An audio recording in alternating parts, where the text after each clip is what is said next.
القلب متيم بطه النبي. Karena yang dibutuhkan sahabat adalah doa barokah dari Rasulullah. Itu yang selalu diharap sahabat.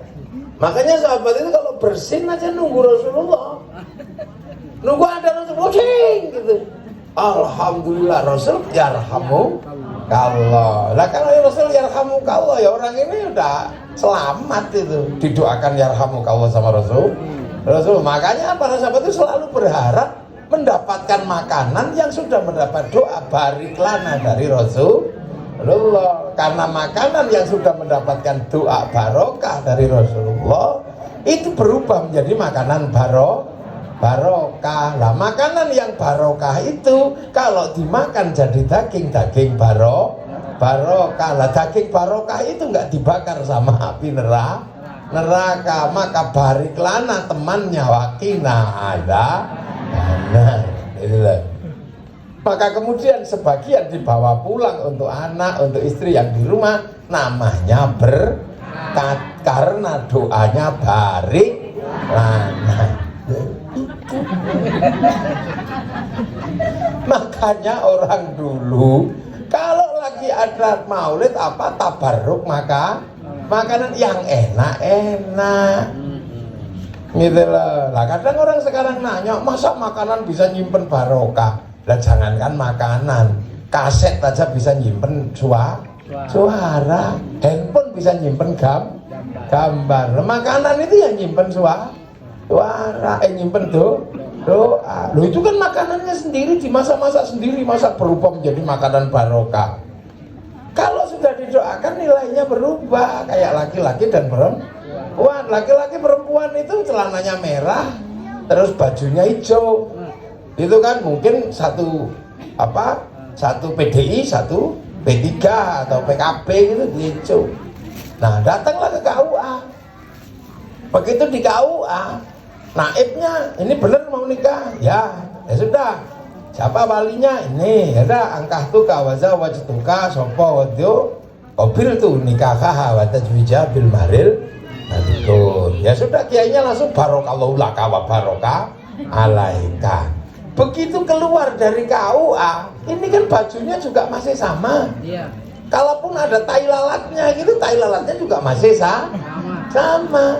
Tapi ketika keluar dari KUA, barangnya masih sama, nilainya berubah jadi apa? Suami istri, jiwet ganjaran, mukul pantat barokah loh gitu, sampai buka semuanya juga barokah. Karena apa? Barokallahu laka. Inilah. Nah, makanya dulu kalau ada apa-apa nenek moyang kita ini sangat kepingin tabarruk makanan. Makanya kalau ada acara-acara maulid, acara-acara tabarruk, pasti mengeluarkan makanan yang enak supaya apa? Kalau dimakan nanti itu enak. Akhirnya ketitipan daging barokah. Lah orang sekarang nggak ngerti waktunya tabarruk makanan, malah yang dikeluarkan yang nggak enak. Nasinya keras, tempenya garing gitu kan, tahunya udah mulai setengah enak, setengah enggak, kecut-kecut dikit gitu. Makanya begitu setelah ditabarruk dimakan juga nggak enak. Akhirnya dibawa pulang kasih makan kucing. Akhirnya kucingnya yang barokah loh. Makanya besok kalau maulid ya, usahakan ya apa yang kita punya agar semuanya dapat barokah. Kalau yang gede-gede senengnya nasi uduk, keluarkan nasi uduk. Yang kecil-kecil sukanya coklat, keluarkan coklat. Yang kecil-kecil sukanya balon, keluarkan balon-balon itu biar rame. Akhirnya semua orang di dalam hatinya akan ada perasaan rindu maulid. Bila perlu gantungi uang, gantungi apa di sini kan, biar seneng semuanya. Kalau ada orang jual jajan, ya kita borong semuanya, ambil aja biar semua orang tumbuh perasaan rindu kepada Maulid lu kan itu aja yang penting. Nah yang kayak gini cantik-cantik suruh nyanyi. Oh iya katanya. Nah itu. Lah makanya kan ini makanan yang punya kekuatan doa. Inilah yang akan membuat hati kita ini akan terdorong untuk melakukan kebaikan karena pertamaknya bahan bakar kita itu barang baik. Makanya besok kalau punya anak misalnya tabarruk aja, kalau punya anak kok diajari kok nggak nyantol blas itu kepalanya, ya sudah ambil makannya bacakan ya Fattahu ya Alim. Kalau punya anak gak sehat-sehat bacakan ya Hayyu ya Qayyum. Punya anak suka kelahi bacakan ya Allah ya Latif. Kalau punya suami pengen nikah lagi ya ambil air doakan ya Rahman ya Rahim ya Rahman ya. Sambil diaduk ini diaduk ya Rahman ya Rahim. Bila perlu lagu itu diinstal, lagu berdua air itu, lagu yang pernah menjadi kenangan berdua, terserah lagu apa dulu. Malu aku malu pada semut merah. Emang apa yang buat kenangan berdua? Yang agak tua-tua lagu berdua biasanya apabila ku ingat dirimu saat bersama hidup sengsara. Dari kan orang yang udah tua, yang muda-muda seusia sini ambil air. Hanya dirimu yang bisa membuatku tenang. Tanpa dirimu aku merasa hilang. Ya kan? Dan sepi. Langsung airnya diangkat, idoni cuk. Kasih kan deh. Itu kekuatan doa yang terinstal di dalam makanan. Makanya termasuk biar makanan itu nggak diganggu sama setan, ya dibacain Bismillah. Loh itu untuk ini biar setan nggak bisa makan. Jadi kalau makanan itu bacain Bismillah, bacain doa tabarruk, setan nggak ikut makan. Makanya kalau mau ngerjain setan, makanlah nggak usah pakai Bismillah, tapi yang pedes sekalian. Biar setannya ikut makan kepedesan. Nah setelah itu minumlah es teh, tapi bacalah Bismillah biar tidak ikut minum. Gitu. Lah itu. Dulu kan gitu loh, makanya semua hadirkan apa yang kita miliki ketika Maulid Nabi kita bawa. Masak yang enak Bu ya, atau bawa yang enak, taruh aja ditabarrukan di sini. Kalau nggak ikhlas dimakan orang, engkremi sendiri udah gitu di sini. Saya tabarruk jengkol, tapi saya nggak rela kalau dimakan orang, udah minta makan sini, taruh di sini, udah makan sendiri, nggak apa-apa. Nah itu makanya orang-orang tua kita dulu paling rajin. Karena daging yang barokah itu hilangnya susah. Kalau orang diajak ngaji dikir misalnya, mulutnya ngaji Allah ya Allah ya Allah ya Allah ya Allah ya Allah ya Allah ya Allah ya Allah ya Allah gitu. Sudah nanti pulang ngaji, setannya pinter. Lagi di perempatan ada orang lewat, pakai motor, celananya segini, nungging gitu nih motornya belakang. Yang laki-laki pasti wow, ya pahalanya mulut langsung hilang bleng gitu, hilang habis. Nah itu, nah kita hadirkan perasaan itu, kita titipi anak-anak kita, keluarga kita, tetangga kita, biar semuanya mendapatkan asupan makanan barokah. Nah itu makanya besok kalau mulutan jangan sepi gini ya. Besok kalau mulutan jangan sepi gini ya, yang rame, yang kecil-kecil yang suka apa itu juga butuh itu nanti asupan gizi barokah. Yang suka mie ayam, keluarkan mie ayamnya. Ya kalau nggak bisa masak sendiri, patungan ya, bareng-bareng. Kalau mulutan begini manggil apa kesunaan orang sini. Kalau orang sini sukanya sate ya manggil tukang sate, nanti suruh bikin sate, kita bayar gitu. Tahu begini tak panggilin tukang sate. Tahu sepi gini ya Pak, tadi kalau aku tahu sepi gini bisa tak panggilkan warung Padang. Nah itu makanya itulah yang dilakukan oleh orang kita kalau lagi mulutan. Nah itu akhirnya kemudian menghasilkan mahabbah pelan. Nah mulutan ini kalau sudah seperti itu, nanti kita akan selalu punya asupan barokah. Dan itulah cara pembawa Islam menjaga agar semua orang kebagian barokah. Jadi nggak cuma satu orang, semuanya kebagian barokah. Nah itulah makanya dulu dijaga terus dengan cara apa ya? Kalau di sini kelasnya ayam ya ingkung ayam. Kalau di Mekah sana, di Arab sana ya kambing. Wong kambing itu lebih banyak daripada ayam. Nah di sini ayam lebih banyak daripada kambing, dan ayam itu murah. Hanya ya. Nah saya pengennya tahun depan begitu rame. Nah kalau tahun depan bisa rame, saya bisa kesini lagi. Nah, iyalah, jadi jangan sepi begini. Kalau nggak bisa bikin ngeramein mulutan, besok ngomong sama saya. Bisa tak kirimi kambing. Iya dulu saya itu gitu. Yang kita mulut ini Nabi kok. Nah kita ini kan butuh Nabi. Siapa bilang kita ini butuh Nabi? Karena apa? Hampir seluruh ibadah kita itu tidak sah kalau tidak ada Nabi. Sholat kita itu kalau nggak ada Nabi gimana kita? Kalau sholat kita itu sholat yang nggak lihat Allah. Sudah bilang ini wajah tuh wajhiya gitu ya, tetap aja yang dilihat mukenanya bolong. Sudah gini Allah Akbar gitu. Iya kan, ada ting bakso.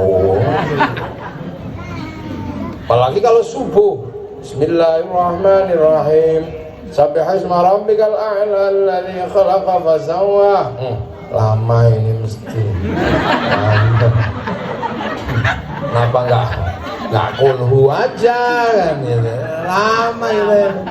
Pasti itu perasaan ada. Gitu, perasaan itu ada pasti.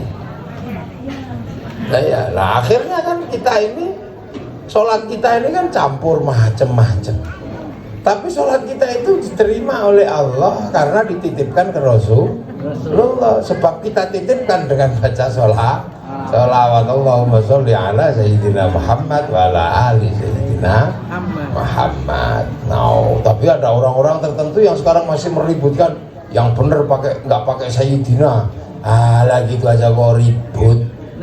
Udah kalau sampai mau Sayyidina ya pakai Sayyidina. Kalau mau langsung Muhammad ya pakailah Muhammad gitu aja kok. Yang penting masih sholat. Kadang orang ribut sholat, aku ribut kunut. Yang benar kunut apa tidak? Padahal sama-sama udah nggak subuhan.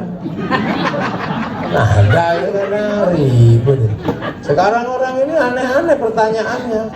Orang tua Rasul masuk surga apa masuk neraka? Gitu loh kok ditanyain. Urusanmu apa? Urusanmu apa yang kayak gitu kok dipertanyakan? Gitu. Jadi kadang-kadang kita ini mempersoalkan sesuatu yang memang udah nggak perlu dipersoalkan, tapi kan iseng aja sebenarnya. Orang tua Rasul masuk surga apa masuk neraka? Ada yang nanya kemarin itu saya, ada orang nanya malah pusing. Malaikat Jibril itu kerjaannya apa sekarang? Setelah wahyu berhenti, nganggur dong katanya. Ada gitu. Nah, saya kasih pertanyaan balik lah. Kalau malaikat Israfil terus ngapain sekarang? Oh belum waktunya niup trompet. Sama-sama nganggur dong. Gitu. Ada orang bertanya gitu. Jadi ini pertanyaan-pertanyaan ya lucu, tapi kalau nggak dijawab dia pusing. Sampai akhirnya mereka ke rumah. Loh, terus saya jawab dulu. Kalau itu pertanyaan ada yang ekstrim lagi. Jadi Allah menciptakan bumi dan isinya ini dan alam raya ini 6 hari. Nah berarti setelah itu ngapain Tuhan karena sudah selesai? Wah, pertanyaan itu jadi merembet kemana-mana. Akhirnya saya jawab, ya orang nabi, malaikat yang sampean tanya apa kerjaannya sekarang ya baca sholawat. Ya malaikat ini baca sholawat sekarang, nggak ada malaikat libur. Allah juga baca sholawat karena kalimat sholawat itu adalah yusholluna ya ayyuhalladzina amanu shollu alaihi wasallimu taslima. Dan itu karena untuk ngimbangi yusholluna itu innallaha malaikatahu yusholluna 'alan nabi, itu ngimbangi yusholluna itu ya ayyuhalladzina amanu shollu. Yusholluna itu mudhari itu sedang berlangsung dan terus menerus sampai besok. Berarti ya sedang berlangsung dan terus menerus karena pakai yusholluna. Berarti Allah sekarang lagi baca sholawat, malaikat dia baca sholawat, itu aja. Makanya sampai kalau baca sholawat yang bersamai Allah dan malaikat membaca sholawat gitu. Nah akhirnya apa-apa jadi terima. Makanya ya masa kita setiap hari titip sholat yang campur gorengan, campur apa, titipnya kepada Rasulullah, masa nggak kenal? Maka peringatan-peringatan seperti ini tidak lain dan tidak bukan adalah agar mengenal Rasulullah, agar tumbuh mahabbah kepada Rasulullah. Loh, makanya kan orang kalau sudah tumbuh mahabbah ya enak, nggak ribet. Makanya kalau kita ini menjadi sekarang banyak yang ribut, Rasul begini kan menurutmu. Sementara Rasul pada zamannya itu indah, nah, tenang, nggak ribut, kayak dikit-dikit ngamuk itu enggak. Kalau Rasul ya sekarang coba ada orang itu nyari Rasul, itu teriak-teriak dari depan masjid itu ada. Zaman Rasul masih ada, mat katanya. Coba kalau sekarang kan kita emosi juga kan, muat. Sahabat yang lain emosi, ini sahabat dari mana sama Rasulullah gak sopan sama sekali. Nah, Rasulullah lihat sahabat emosi, ya sudah ada masuk, suruh masuk. Begitu masuk ini orang ini apa coba? Ngomong, apa? Aku pengen pipis, pengen kencing, ya udah cari tahu, enggak di sini aja deh. Depan Rasul di tengah masjid kencing. Sayyidina Umar emosi, orang kok kayak begini mau dipotong kepalanya. Apa kata Rasulullah? Ya Umar jangan. Gini-gini juga santriku, orang kayak gini emang kencingnya sembarangan di kampungnya sana. Ada patrek yang dikencingi, ada got yang dikencingi. Gitu. Gini-gini juga santri. Gitu. Tapi ini santri dari Keramat misalnya kayak gitu kan. Ada zaman segitu.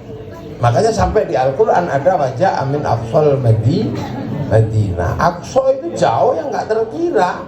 Kalau bait itu jauh yang masih terkira. Nah, kayak begitu. Jadi zaman Rasul itu yang indah. Ada dua orang datang ke Rasul. Ya Rasul, apa? Aku rindu. Terus aku bikin puisi rindu, boleh nggak aku baca di depan kau ya Rasul? Boleh. Dua orang. Yang satu, Assalamualaikum Zainal Anbiya'i. Assalamualaikum. Yang satu, Anta Syamsun, Anta Badrun, Anta Nurun, Fauqa Nur. Rasul nggak marah kan orang itu, ya sudah terima kasih, dikasihlah ini serbannya Rasul. Namanya orang kampung dikasih serban Rasul saking senengnya ya. Ya kayak anak sekarang yang suka selawatan sambil bawa gendera, bawa pancing, gagang pancing itu gini-gini itu. Dulu pernah ada memang begitu. Pakai slayer. Ada yang model putih-putih, model Habib Syekh. Ya Hanana ada. Di kampung saya ada yang hitam-hitam. Gayanya mafia sholawat itu ada, orang hitam-hitam semua. Bajunya hitam. Kalau sholawatan itu segala yang ada dalam hidup ada. Wah itu indah di sana lah itu. Nah orang ini karena dapat dapat buddhanya Rasul, lari dia, dikejar sama sahabat yang lain. Kamu nyuri ya? Enggak.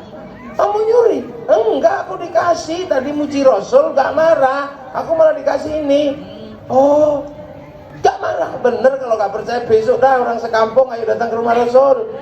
Akhirnya besoknya sekampung datang ke rumah Rasul, muji-muji Rasul. Nah di antara rombongan yang muji-muji Rasul itu ada yang membawa kendang atau duk, tang tung tung tang tang tung tung tang tang tung tung tang tang tung, rame itu.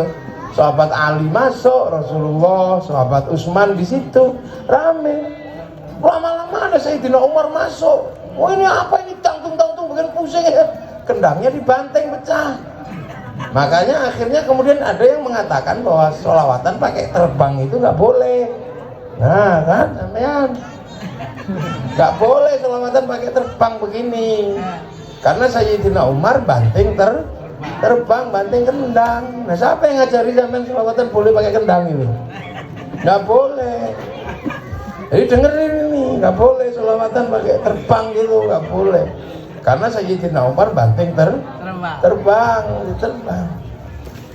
Nah, udah denger nggak boleh, makanya besok lagi nggak bisa. Karena sahabat Umar nggak suka sama terbang. Loh, tapi kan kita ahli sunnah wal jamaah. Semua sahabat bisa jadi hukum. Di situ sahabat Umar banting terbang. Tapi di situ kan ada 3 yang top juga sekelas Sayyidina Umar, ada sahabat Ali, sahabat Utsman, bahkan ada Rasulullah. Yang 3 kan nggak apa-apa. Ya akhirnya 3 lawan 1. Ya boleh akhirnya. Karena yang 3 nggak apa-apa. Jadi enak ahli jamaahnya 3 lawan 1. Ternyata setelah diselidiki, sahabat Umar itu bukan masalah syarak, bukan apa. Emang orangnya nggak suka nyanyian. Sayyidina Umar itu keras orangnya, nggak suka nyanyian.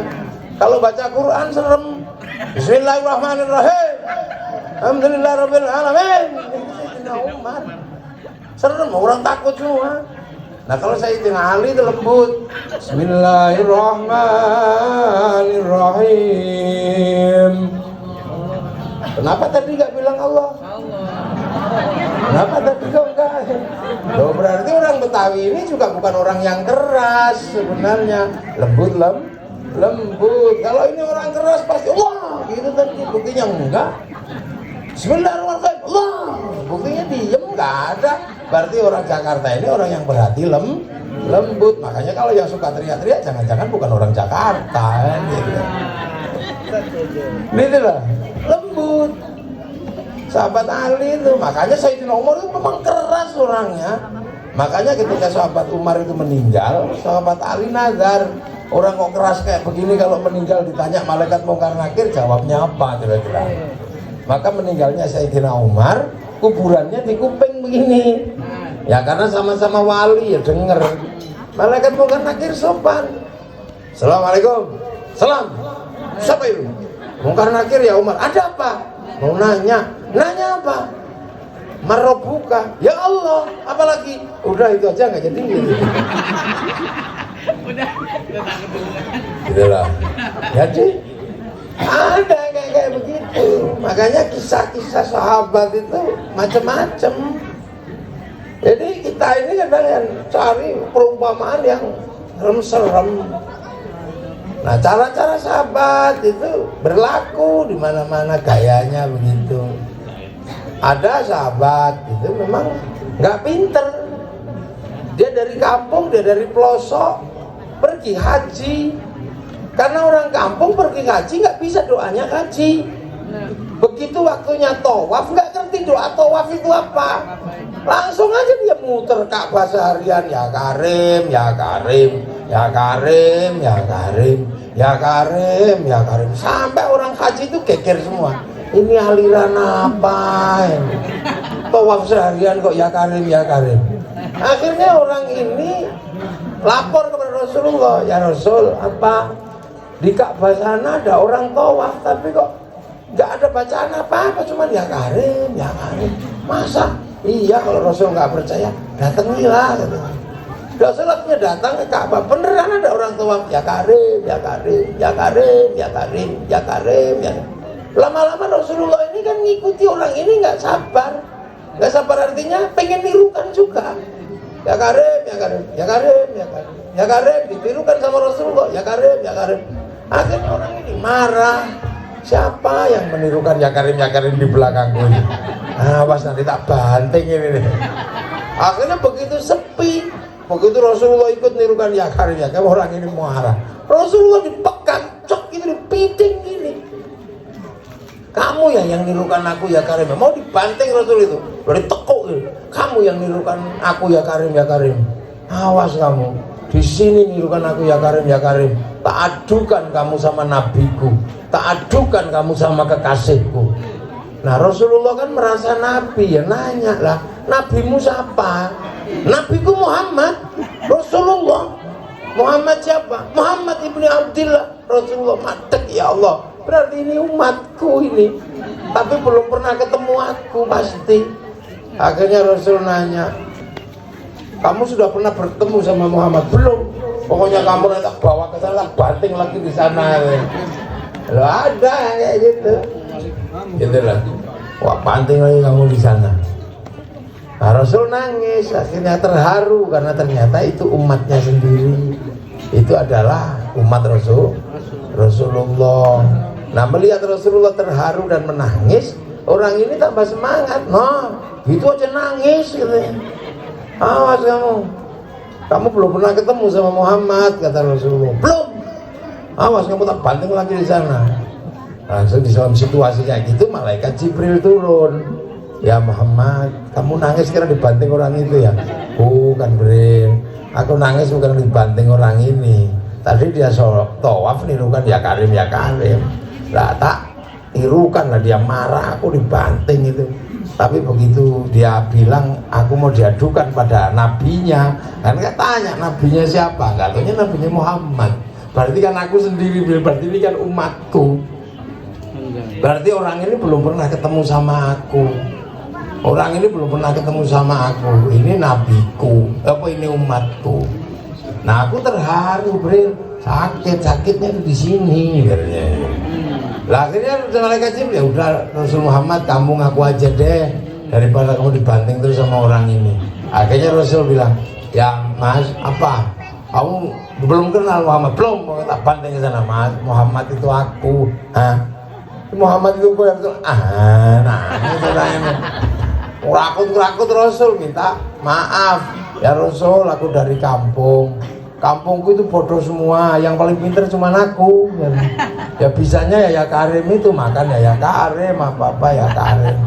Saya kalau kayak gini baru tahu ya Rasul, bahwa surga itu isinya orang pinter-pinter lah. Saya yang bodoh ini mohon besok diajak ya Rasul. Tolong ya Rasul, ajaklah saya ya Rasul. Ya sudah, kamu nanti tak ajak ke surga bareng sama aku. Nah orang ini saking senengnya joget ye gitu berjoget. Nah malaikat Jibril dipanggil sama Allah, ya Jibril bilangin itu, walaupun nanti dia masuk surga bareng diajak Muhammad, bilangin dosanya juga tak hitung gitu. Tetap tak hitung dosanya. Lah Rasul bilang, Kang, kamu nanti walaupun tak ajak ke surga, dosamu tetap dihitung sama Allah. Apa ya Rasul? Dosaku mau dihitung sama Allah, suruh ngitung. Gak takut kamu kalau dosaku nanti dihitung sama Allah setelah engkau ajak aku ke surga? Awas, Allah tak ajak hitung-hitungan nanti. Rasul nanya, loh kok Allah kamu ajak hitung-hitungan gimana? Ya pokoknya kalau nanti dosaku dihitung, Allah tak ajak hitung-hitungan.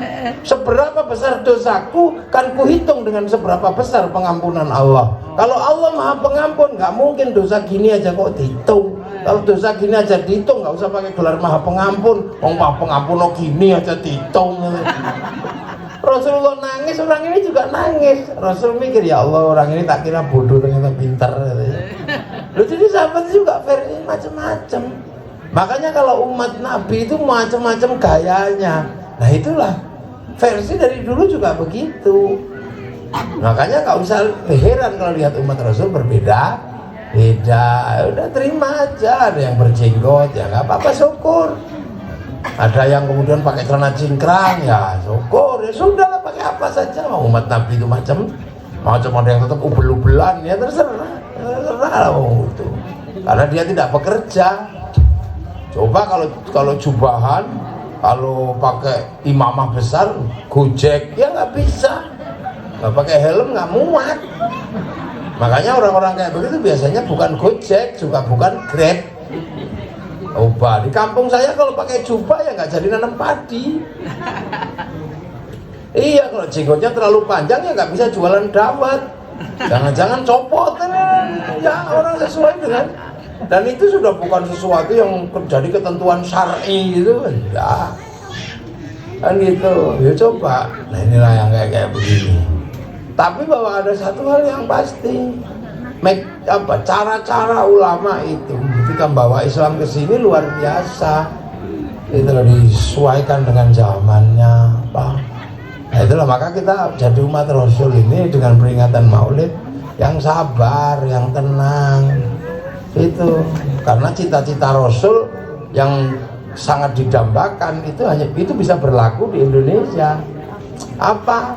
Rasul itu punya cita-cita, kalau kalian ketemu masyarakat yang berbeda-beda, ketemu agama yang berbeda-beda, salinglah bertanggung jawab. Nah Rasul menyatakan dalam satu hadisnya, kullukum ra'in wa kullukum mas'ulun an ra'iyati. Kalian semua adalah ra'iyah. Ra'iyah adalah orang yang saling bertanggung jawab. Nah sekarang ra'iyah itu diserap ke bahasa Indonesia menjadi rakyat. Makanya rakyat itu sifatnya rukun, berbeda agama, lakum dinukum aliyati, berbeda bangsa, wa ja'alnakum syu'uban wa qabaila lita'arafu. Loh, kita ini sudah dibikinkan konsep ra'iyah, maka orang Indonesia disebut rakyat. Dan satu-satunya bangsa muslim dunia yang sanggup menerapkan konsep ra'iyah hanya muslim Indonesia. Nah, makanya kita toleran, gak dikit-dikit kafir karena kita ini ketemu sistem ra'iyah. Dan sistem ra'iyah itu sistem yang didambakan Rasulullah, bukan muslim kafir bukan. Ya, makanya kita ini jadi masyarakat Indonesia tenang. Arab satu bangsa pecah jadi puluhan negara, Eropa satu bangsa bisa pecah jadi puluhan negara. Lah Indonesia ini puluhan bangsa mampu bersatu dalam satu negara, kesatuan Republik Indonesia. Lah makanya kita jaga konsep ra'iyah yang saling bertanggung jawab ini dijaga. Jadi kenapa kiai kok terus toleran? Itu bukan liberal, itu bukan. Ya jaga ra'iyah ini, karena kita ini sudah dititipi ra'iyah, dititipi rakyat sesuai dengan konsep Rasulullah itu. Jadi jangan dikit-dikit liberal mengkafirkan ra'iyah. Wong ra'iyah kok kafir? No, jangan ya. Ini sudah disebut rakyat. Nah sistemnya para wali itu menghasilkan teritori namanya wilayah. Al-wali meninggalkan wilayah itu yang disebut NKRI. Makanya kita ini kadang harus paham apa itu NKRI, harga mati, Islam harga mati. Islam itu di Indonesia itu bisa terjaga karena keamanan negara terjaga. Tanpa keamanan bangsa dan negara, agama tidak terjaga. Ini kan hal-hal yang di dalam Al-Quran disebut wahadzal baladil amin. Itulah. Yang kayak begini kadang sekarang jelasin pada anak-anak milenial itu susah. Karena Islam yang hari ini sesungguhnya hadir adalah Islam yang ramah, Islam yang mengerti perbedaan, Islam yang mengerti bagaimana bangsa itu berbeda. Tapi cara pandang seperti itu tidak menghasilkan kegagahan. Gak gagal ya, ngomong gagal lah. Yang kadang itu disenangi orang sekarang karena galak. Yang lembut-lembut yang gini nggak disenangi. Walaupun pakaiannya doreng lembut ya. Artinya Hello Kitty. Walaupun doreng. Hanya kita jaga gitu lah, keamanan bangsa dan negara. Dengan sistem ra'iyah semua terpelihara. Makanya kadang kita heran.